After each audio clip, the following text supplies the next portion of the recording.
This is your ABC 10 News Streamline, everything you need to know in 10 minutes or less. The Senate returns to the Capitol today for another round of voting on the government shutdown. If they don't make a deal on funding, federal food assistance programs will run out of money by the end of this week. Some experts warn this could create one of the worst food crises since the Great Depression. About 40 million Americans rely on food assistance programs.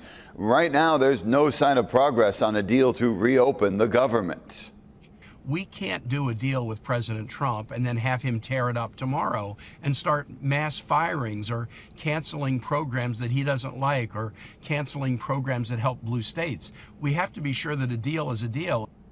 And without a deal, 700,000 federal workers will miss their first full paychecks this week. Air traffic controllers are some of them. They've already begun calling in sick because of this, and that's led to staffing shortages at major airports, including LAX. Flights had to be grounded there on Sunday. The president, meanwhile, is in the Western Pacific. He'll meet with Chinese leader Xi Jinping in South Korea this coming Thursday for trade talks. Treasury Secretary Scott Bessent says that he has reached a framework for a U.S.-China trade deal, which means the U.S. may avoid those 100% tariffs on Chinese imports.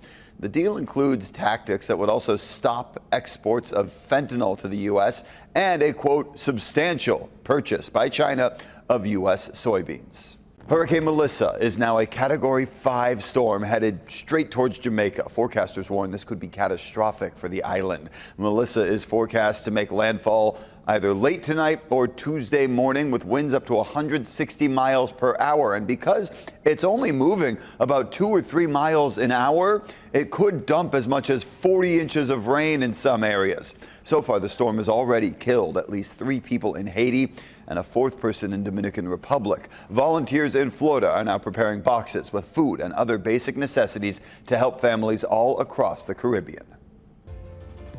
Our own neighborhood, scaring our children. Now, this was the scene in Chicago where federal agents clashed with families over the weekend after the arrest of a construction worker. Homeland Security is defending the agents' actions, saying they acted in self-defense. A Halloween parade scheduled in the neighborhood was canceled after agents used tear gas. Border Patrol Commander Greg Bovino says nearly 3,000 people have been arrested in Chicago since the immigration crackdown began last month.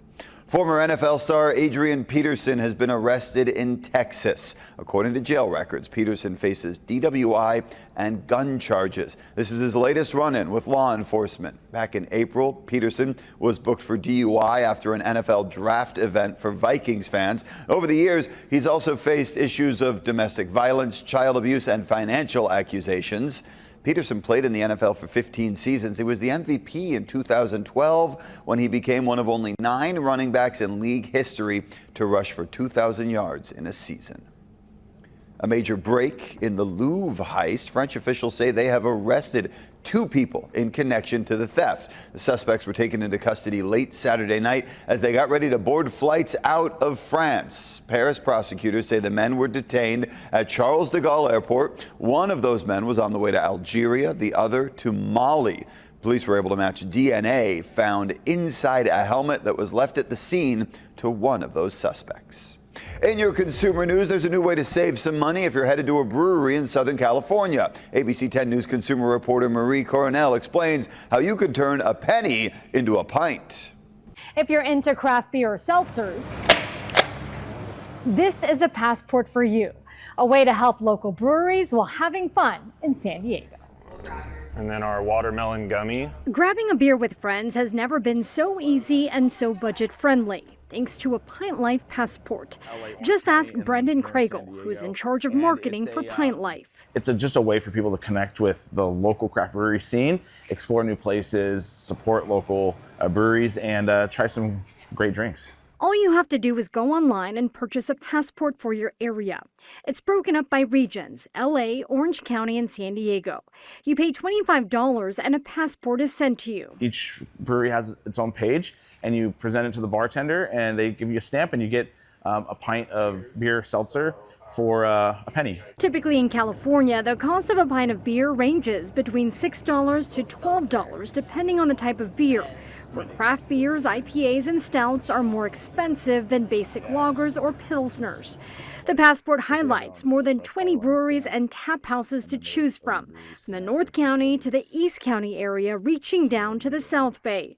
One of these breweries is Weir Beer Company in Vista. And I mean, this is a big tasting room, right? Owners Hayden and Kendall say, from a consumer standpoint, a Pint Life passport is affordable and offers customers an experience. It's 25 breweries maybe you haven't heard of yet.